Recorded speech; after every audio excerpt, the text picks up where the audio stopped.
चलो देखो, तो मैंने कल जो पढ़ाया था, सुन लो, कल जो मैंने पढ़ाया था, कल वाला रिवाइज करा रहे हैं। ये इलेक्ट्रिक फील्ड है, ये इलेक्ट्रिक फील्ड है, और इस इलेक्ट्रिक फील्ड में हमने क्या रखा था? एक बताइए,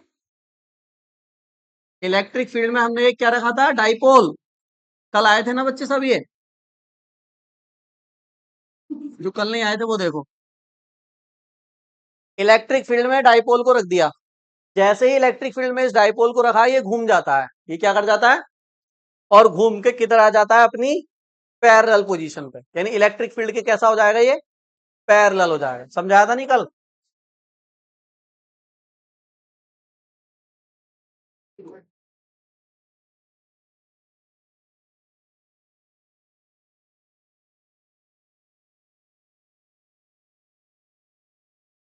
देखो, अगर इसको सीधा रख दूंगा ऐसे, तो कुछ नहीं होगा, ऐसा कैसे जाके रुक जाएगा ये।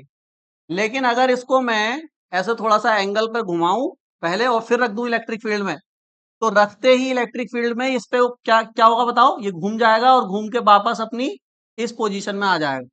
मैं कितने भी एंगल पे रखूं, ये वापस पैरेलल हो जाएगा। अरे हो जाएगा।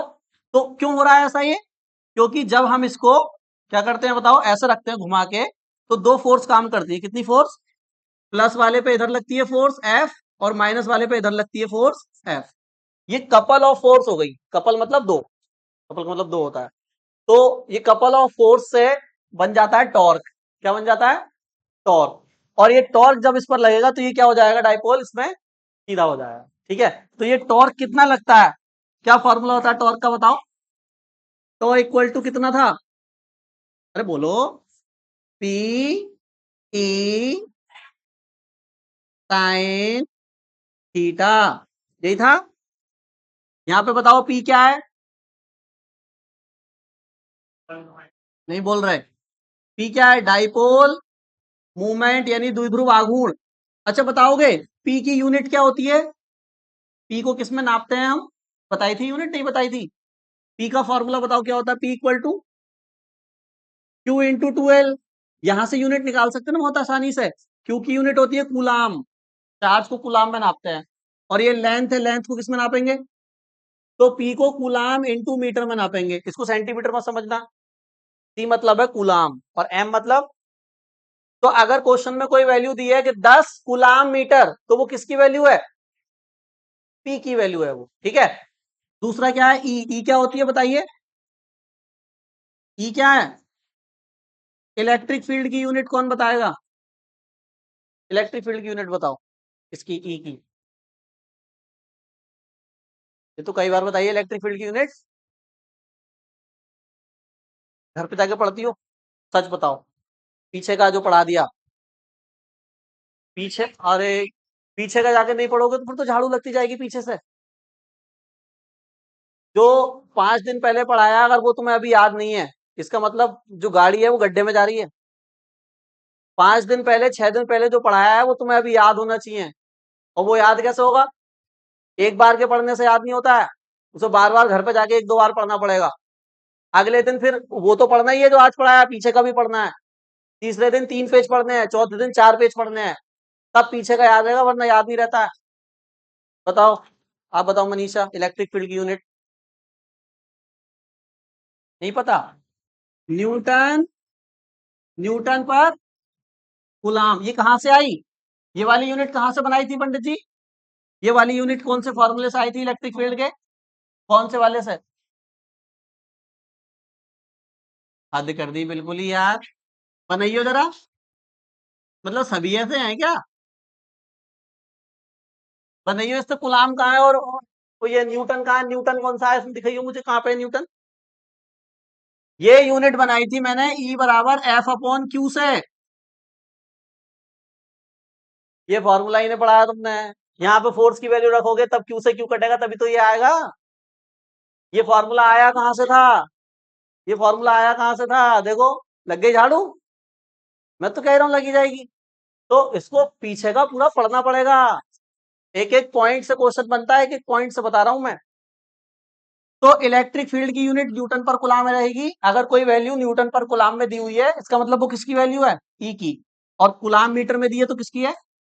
और थीटा को तो पहचान ही लोगे, 30 डिग्री, 60 डिग्री, 40 डिग्री पहचान लोगे। नोट तो है ये सारा काम, जो नहीं आए थे वो कॉपी लेके नोट करेंगे, ठीक है।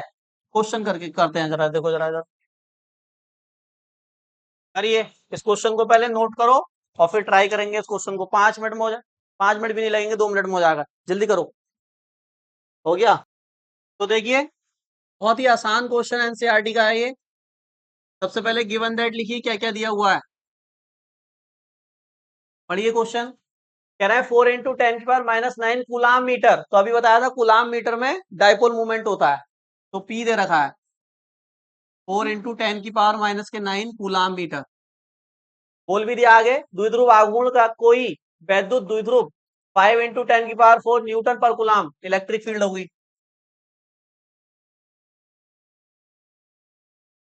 न्यूटन पर कूलाम इलेक्ट्रिक फील्ड विद्युत क्षेत्र की दिशा में 30 डिग्री पर रखा हुआ है। ये कितने डिग्री पे डाइपोल को रख दिया इन्होंने? 30 पे, मतलब ये इलेक्ट्रिक फील्ड है और ये डाइपोल जो रखा हुआ है ये 30 डिग्री पे रखा हुआ है। अब 30 पे रखा है तो टॉर्क लगेगा, वही टॉर्क निकालना है। फिर द्विध्रुव पर कार्यरत बलागुण बताइए। तो हम जानते हैं टॉर्क का फॉर्मूला, टॉ इक्वल टू होता है, अभी पढ़ाया, पी ई साइन, तो टॉ बराबर पी कितना है, 4 × 10⁻⁹ और ई कितना है, 5 × 10⁴, और साइन थीटा कितना है, 30। सॉल्व करिए इसको।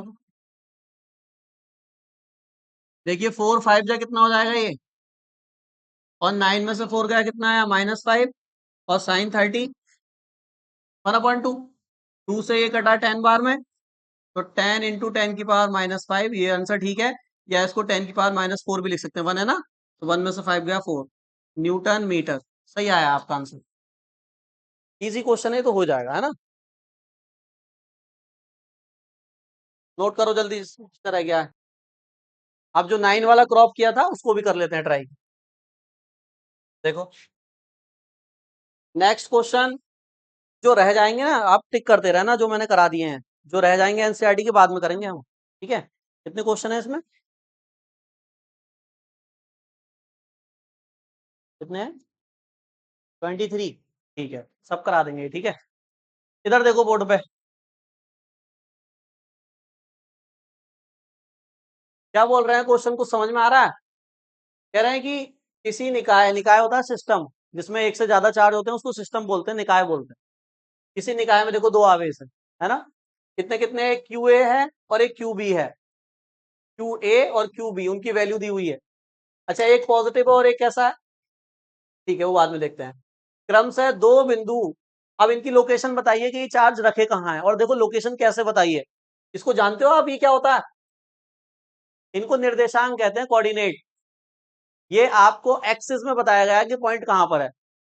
जो ओरिजिन है मूल बिंदु, उससे एक्स पे 0 है, वाई पे 0 है, लेकिन जेड पे -15 है, जेड पे -15। फिर बी का भी, बी पॉइंट भी बताया गया है कहां पे है दूसरा वाला चार्ज, ये लोकेशन है इनकी, अभी बनाते हैं लोकेशन। तो कह रहे हैं निकाय का कुल आवेश बताइए और वैद्युत द्विध्रुव आघूर्ण बताइए, मतलब इंग्लिश में पढ़ो, what are the total charge and electric dipole movement. Total charge क्या होता है, टोटल चार्ज क्या, क्यू, यानी एक तो क्यू पूछा है इन्होंने, और एक इलेक्ट्रिक डाइपोल मूवमेंट क्या होता है, पी।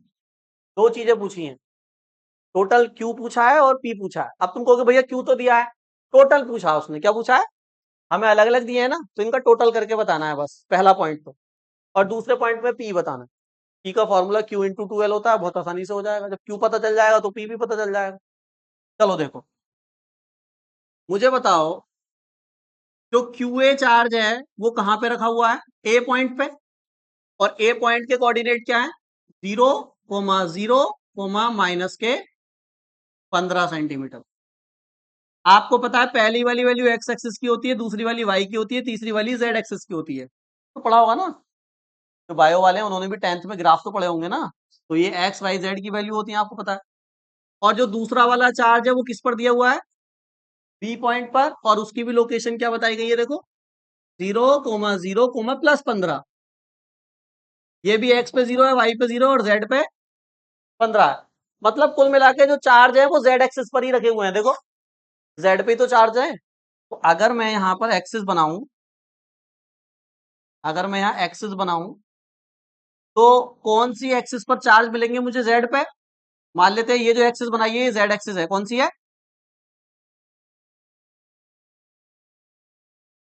अब टाइम नहीं इसको सीधा करने का। ये कौन सी एक्सिस है बताइए? ये मैंने बनाई है जेड एक्सिस। जेड को बना दिया मैंने बोर्ड के ऊपर ही। तो एक्स वाई किधर होगी? एक्स इधर होगी और वाई किधर होगी? बोर्ड के बाहर। उनसे मुझे लेना देना है ही नहीं, क्योंकि देखो उन पर पॉइंट कितने हैं, यानी हमारे चार्ज तो जेड पे ही हैं। बना लेते हैं फिर भी एक एक्स एक्सिस बना लेते हैं इधर। ये कौन सी एक्सिस बना दी मैंने? वाई का कोई काम नहीं है, एक्स का भी कोई काम नहीं था। बस ओरिजिन पता चल जाए कि ओरिजिन यहाँ पे है हमारा। ठीक है, हमारा ओरिजिन से मतलब है हमें। तो उसको थोड़ा सा बड़ा कर लेते हैं ना, दोनों साइड बराबर रहे ताकि। सही है। अब मुझे बताओ ये जीरो है, मुझे ए पॉइंट बताओ कहाँ होगा? ओरिजिन के ऊपर या ओरिजिन के नीचे? ओरिजिन के नीचे होगा क्योंकि -15 है। और एक्स वाई से कोई लेना देना नहीं है, एक्स पे भी जीरो है, वाई पे भी जीरो है। तो जेड पे -15 नीचे जाओगे तो तुम्हें क्या मिल जाएगा? कौन सा पॉइंट मिल जाएगा बताइए? ए पॉइंट। तो मान लेते हैं ये -15 डिस्टेंस और यहाँ कौन सा पॉइंट है? और इस ए पॉइंट पे कौन सा चार्ज रखा है? रख दिया। अच्छा, क्यू भी कहाँ रखा हुआ है? +15 पे। तो जेड पे ऊपर कहाँ जाना पड़ेगा? कितनी दूर? +15। जितनी डिस्टेंस ये है उतनी डिस्टेंस ये होगी, मैंने अंदाजे से बना दिया है। ठीक है, तो ये कौन सा पॉइंट होगा? बी। और इस पे कौन सा चार्ज रखा हुआ है? Q A. अच्छा, बी पॉइंट पे क्यू बी है क्या? भावनाओं में बह गए हम। तो क्यू बी। अरे सही है। तो अब आप देखिए ये ऐसे करके कुछ बन गया, एक चार्ज यहाँ पे रखा हुआ है, एक चार्ज यहाँ पे रखा हुआ है, बीच में कुछ डिस्टेंस भी है और ये मिड पॉइंट इसका ओरिजिन है। क्या ये डाइपोल नहीं बन गया? ये डाइपोल है। डाइपोल बनने के लिए चार्ज को अपोजिट होना पड़ेगा और इक्वल होना पड़ेगा। बताओ क्यू ए की वैल्यू कितनी है, क्यू बी की वैल्यू कितनी है? देखो सेम ही है क्या? बिल्कुल। 2.5 10 की पावर -7 प्लस है और 2.5 10 की पावर -7 माइनस है। होगा इक्वल अपोजिट चार्ज, इसका मतलब ये क्या बन चुका है? तभी तो उसने डाइपोल मूवमेंट पूछा है। अगर ये डाइपोल ही नहीं होता, अगर ये चार्ज अलग अलग होते तो वो डाइपोल मूवमेंट ही क्यों पूछता आपसे? इसका मतलब ये डाइपोल दिया हुआ है। ठीक है, तो बताओ क्यू ए कितना है? 2.5 10 की पावर। क्यू बी कितना है? पहला पॉइंट क्या पूछा गया था आपसे? Total charge. तो टोटल चार्ज में तो चार्ज कैसी क्वांटिटी है? Scalar vector. चार्ज कैसी क्वांटिटी है? Scalar vector. स्केलर क्वांटिटी होती है, डायरेक्शन नहीं होती है कोई भी। जो भी वैल्यू दे रखी है उसको जोड़ दो बस। तो क्यू निकालने के लिए, क्यू टोटल निकालने के लिए Q A plus Q B करना है मुझे, तो टोटल चार्ज आ जाएगा। ठीक है, बताइए क्यू ए कितना है? 2.5 10 की पावर। क्यू बी निगेटिव है तो प्लस माइनस क्या हो जाएगा? 2.5 10 की पावर माइनस के बिल्कुल सेम वैल्यू है क्या? इससे ये कट गई तो क्यू टोटल कितना आया? तो टोटल चार्ज तो जीरो है। टोटल चार्ज कितना है? तो डाइपोल मोमेंट भी जीरो आएगा क्या? अगर चार्ज टोटल जीरो आया है तो डाइपोल मोमेंट भी जीरो होगा। पहले टोटल चार्ज नोट करो फिर डाइपोल मोमेंट देखते हैं। कहने का तात्पर्य ये है कि पी का फॉर्मूला बताइए क्या होता है। अभी आपको लग रहा होगा कि क्यू जीरो आया तो पी भी जीरो आएगा, नहीं आएगा। पी जीरो कतई भी नहीं आएगा, कतई नहीं, कदापि नहीं आएगा। क्यों नहीं आएगा? क्योंकि पी जब निकालते हैं तो किसी एक चार्ज को लेते हैं विदाउट साइन। पी जो निकालते हैं तो टोटल चार्ज ही लेते हैं, कोई एक चार्ज लिया जाता है, या तो क्यू ए ले लो या क्यू बी ले लो, दोनों सेम है तो कुछ भी ले लो। साइन लेना नहीं होता है पी में, साइन नहीं लेते हैं पी में, ध्यान रहो। ठीक है, तो पी की वैल्यू होती है क्यू इंटू टू एल। सही है, तो यहाँ पे या तो क्यू ए लो या क्यू बी, क्यू टी मत ले लेना, टोटल चार्ज नहीं होता है इसमें। ठीक है, वरना जीरो हो जाएगा सब। तो पी निकालने के लिए क्यू ए बताइए कितना है? 2.5 10 की पावर 12 12 12 12 12 12 12 12। कितना है 12? बताओ जल्दी से डायग्राम में देखकर।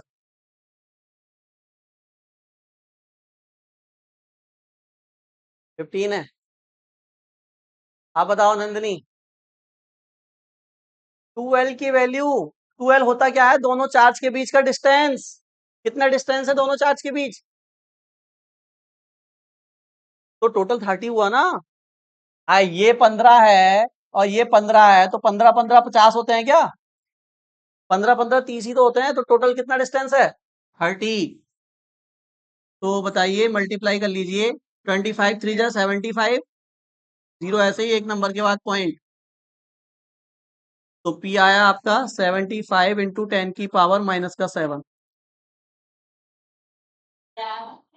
अब तो आएगा यही। अब बिना आएगा तो क्या बात है यार।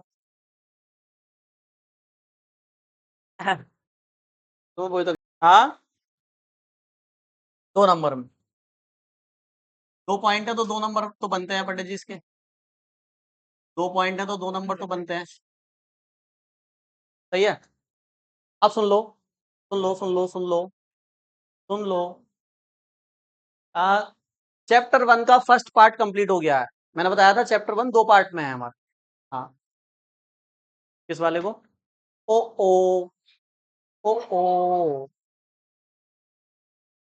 बिल्कुल, आप बता रहे हो तुम। यहाँ पे इसको मीटर में बदलो, यानी कूलाम मीटर लिखा ना, 10 की पावर -2 से मल्टीप्लाई। तो ये 10 की पावर माइनस का 2 और ले लो, यहाँ पे 9 कर लो, बस खत्म। 9 मतलब 2 में 7 2 9 हो जाएगा ना टोटल। करना पड़ेगा। ठीक है। अब ठीक है। तो मैं ये कह रहा हूँ कि चैप्टर 1 का फर्स्ट पार्ट कंप्लीट हो गया है। ठीक है। सेकंड पार्ट में नया टॉपिक स्टार्ट होगा, इलेक्ट्रिक फ्लक्स जिसको कहते हैं। चैप्टर पहला ही है लेकिन पार्ट सेकंड है। उससे पहले एक क्वेश्चन और करा देता हूं। उससे पहले एक क्वेश्चन और। क्वेश्चन लिखिए, मैं बोल रहा हूं।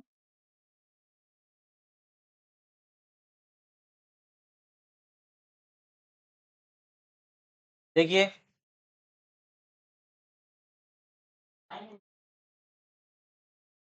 कोई आइडिया कैसे करेंगे? कह रहे हैं दो चार्ज है, एक प्लस का 9E है और एक प्लस का E है। इस E की वैल्यू तुम जानते हो? E की वैल्यू क्या होती है? 1/6। आगे यही होती है। 9 से मल्टीप्लाई कर दोगे पहला चार्ज आ जाएगा। और ये तो यही है, सिंपल। तो दोनों चार्ज की वैल्यू जान रहे हो तुम। ठीक है। कह रहे हैं इन दोनों चार्ज के बीच 16 सेंटीमीटर का डिस्टेंस है। और उस 16 सेंटीमीटर में एक और चार्ज कहीं पे रखना है। और वो चार्ज उस जगह रखना है कि वो बैलेंस हो जाए, ना इधर जाए ना इधर जाए, ना इधर ना इधर। समझ गए? कर दो। रख के देखते हैं। एक +9E का चार्ज यहाँ पे है। अब तुम सोच रहे हो कि भैया सेंटर पर रख दो, ऐसे आ रहा होगा क्वेश्चन ध्यान से। देखते हैं। नहीं मान लो, नहीं मान लो, सोचो जरा थोड़ी देर। यही है क्या? सिस्टम यही है। डिस्टेंस कितना है टोटल? अब सुन लो, ये क्यू चार्ज है। कौन सा चार्ज है? इसको क्वेश्चन कह रहा है कि कहां रखा जाए इन दोनों के बीच। देखो, ये क्यू चार्ज भी तो पॉजिटिव ही है। अगर मैं इसको बिल्कुल बीच में रख दूं, तो क्या इस पर नेट फोर्स 0 हो जाएगा? देखो, इन्होंने क्या बोला है, संतुलन में आ जाए। कोई चीज संतुलन में कब आती है? जब वो रुकी हुई हो। जब उस पर टोटल फोर्स, नेट फोर्स कितना हो? 0 हो। ना तो वो इधर जा रही हो ना वो इधर जा रही हो, तभी तो उसको बैलेंस कहा जाएगा। तो हम इसको कहां रखें कि इस पर नेट फोर्स 0 हो जाए, एक ही पॉइंट पर रुक जाए। अगर मैं इसको बिल्कुल सेंटर पर रख दूं, तो बैलेंस नहीं होगा। चेक करो कैसे। क्योंकि इधर पॉजिटिव चार्ज ज्यादा है और इधर पॉजिटिव चार्ज कम है। यहाँ 9 गुना ज्यादा है। 9 गुना ज्यादा है। तो इसका जो रिपल्सन फोर्स होगा वो इधर लगेगा। और इसका जो रिपल्सन फोर्स है वो इधर लगेगा। किसका ज्यादा होगा? इस वाले का, क्योंकि डिस्टेंस तो दोनों का बराबर है, चार्ज ये ज्यादा है। तो ये क्या करेगा, इस चार्ज को इधर की तरफ पुश कर देगा। तो यहाँ सेंटर पे तो ये बैलेंस। तो कह रहे कहाँ रखें जो बैलेंस हो जाए? कहाँ रखें इसको? 10 सेंटीमीटर पे रखें, 12 पे रखें, 13 पे रखें, 8 पे तो नहीं होगा। क्योंकि 8 तो बिल्कुल बीच में ही हो गया ना। 8 से ज्यादा पे होगा, यानी आंसर 8 से ज्यादा आएगा। पहली बात तो ये कंफर्म हो गई। सही है। अब मुझे नहीं पता भाई, मुझे नहीं पता कहाँ रखूं। यहाँ रख देता हूँ। यहाँ रख देता हूँ, मुझे नहीं पता मैंने कहाँ रखा है, मुझे खुद नहीं पता कितनी दूर रखा है मैंने। मैंने यहाँ रख दिया। सही है। अब क्या करना है आपको, सुन लो कैसे करना है, क्वेश्चन समझ लो। यहां रख दिया आपने। इसको यहां से मान लो x डिस्टेंस, कितना मान लो? x डिस्टेंस पर रख दिया आपने। तो अगर यहां से ये डिस्टेंस x है, तो इस वाले चार्ज से कितनी हो गई? ये कितनी हो गई? अरे अगर इससे x डिस्टेंस है तो ये कितनी हो गई, x माइनस 16 या 16 माइनस एक्स, x माइनस 16। कम में से ज्यादा को घटाओगे या ज्यादा में से कम को घटाओगे, ज्यादा में से घटाओगे ना, तो ज्यादा कौन है, 16 ही तो है, तो 16 माइनस, सही है। ये वाला चार्ज जो फोर्स लगाएगा उसको F1 कहूंगा, ये वाला चार्ज जो फोर्स लगाएगा उसको F2 कहूंगा।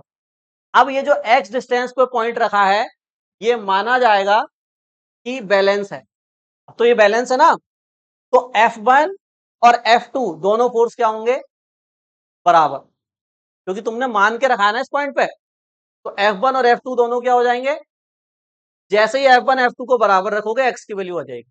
करके दिखाऊं या कर लोगे, करके दिखाऊं, कर लोगे, चलो कर ली, नोट करो, चलो नोट, देखो इस वाले चार्ज की जो फोर्स लगेगी वो F1 है, बताइए F1 का क्या फॉर्मूला लगेगा, फोर्स का फॉर्मूला बताओ, दो चार्ज के बीच जो फोर्स लगती है उसका फॉर्मूला, देखो मुंह फेर लिया एकदम से, 1/4 पाई Q1 Q2 R square, Q1 कितना है 9e, Q2 कितना है Q, डिस्टेंस कितना है, मैंने डायरेक्ट कन्वर्ट कर लिया, आप चाहो तो पहले Q1 Q2 लिख के फिर R स्क्वायर लिख के फिर बदल लो, मैंने डायरेक्ट Q1 की वैल्यू ये रख दी, Q2 की वैल्यू ये रख दी और R की जगह x रख दिया जो है डिस्टेंस, सही है। सॉल्व मत करना है इसको, ना ना ना ना ना, कभी इसकी वैल्यू रख के 9 × 10⁻9 सॉल्व कर रहे हैं बैठ के, मत करो, कुछ भी मत करो, ऐसे ही रहने दो, इक्वेशन नंबर 1 लो खत्म, सही है। अब दूसरी फोर्स निकालो उधर वाले चार्ज से, तो उधर वाले चार्ज से फोर्स जो होगी वो F2 कह दूं, क्या फॉर्मूला होगा फिर से, कुछ मत करो, मैंने क्या बोला, कुछ मत करो, नहीं कुछ भी मत करो भाई, 4 पे Q1 क्या है E, और Q2 क्या है, और डिस्टेंस कितना है, अब मैंने क्या बोला, कुछ मत करो, इक्वेशन नंबर, अब अगर ये वो पॉइंट है जिस पे बैलेंस हो जाएगा तो F1 और F2 दोनों क्या होंगे, बराबर, ये तो मान लिया ना आपने कि हाँ ये वही पॉइंट है, तो F1 F2 को क्या कर दो आप, बराबर, तो देखो जैसे ही बराबर करोगे ना तो जितनी भी आपकी बाधाएं हैं, जितने भी दुख दर्द हैं सब दूर हो जाएंगे, देखो जैसे इसको बराबर करा हमने, F1 कितना है, यही है क्या, देखो चेक करो, 9e⁻⁻, अपॉन में R तो है ही नहीं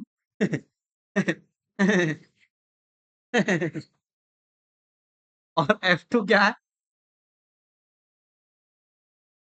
यही है क्या, इसलिए नहीं रख रहे थे वैल्यू, देखो पूरे ब्रैकेट से पूरा ब्रैकेट कैंसिल, क्या फायदा होता वैल्यू रख के, टाइम वेस्ट होता नहीं होता, एक्स स्क्वायर नहीं, एक्स स्क्वायर से नहीं कटेगा, अब तो ज्यादा ही फायदा हो गया, ई से ई भी कैंसिल, देखो ई की वैल्यू नहीं, जो तो उन्होंने बताई थी पट करके, उसकी वैल्यू भी नहीं रखनी है, और क्यू से भी क्यू कैंसिल हो गया, देखो क्यू की वैल्यू भी नहीं रखनी है ना, तो अब बताओ इधर क्या बचा, हाँ 9/x², इधर 1 का होल स्क्वायर, तो बच्चे भी सॉल्व कर लेते हैं, तुम तो वैसे भी बड़े ही हो, है ना, दोनों साइड क्या कर दो, मल्टीप्लाई, तो 9 की इससे करेंगे तो क्या आ जाएगा, 16 - x का 9 इसके साथ आ गया मल्टीप्लाई में, और x² 1 के साथ जाएगा तो क्या हो जाएगा, ये a - b का होल स्क्वायर बन गया, क्या, ओपन करो,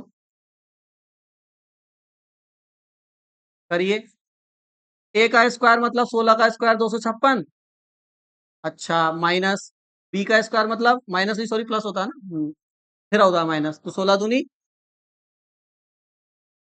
बराबर, सही है, अच्छा 9 की अंदर मल्टीप्लाई होगी तीनों से, और फिर x² वाला जो 9x² होगा, ये वाला x² इधर आ जाएगा, 8 बन जाएगा, उसको घटा देगा, समझिए क्या बोल रहा हूं मैं, 9 के अंदर मल्टीप्लाई करो तीनों से, ये 9x² बनेगा, ये वाला x² आ गया, उसको 8x² कर देगा, ये बन जाएगी इक्वेशन, द्विघात समीकरण, उसको सॉल्व करना पड़ेगा, निकालिए आंसर, को ट्राई कर लेना।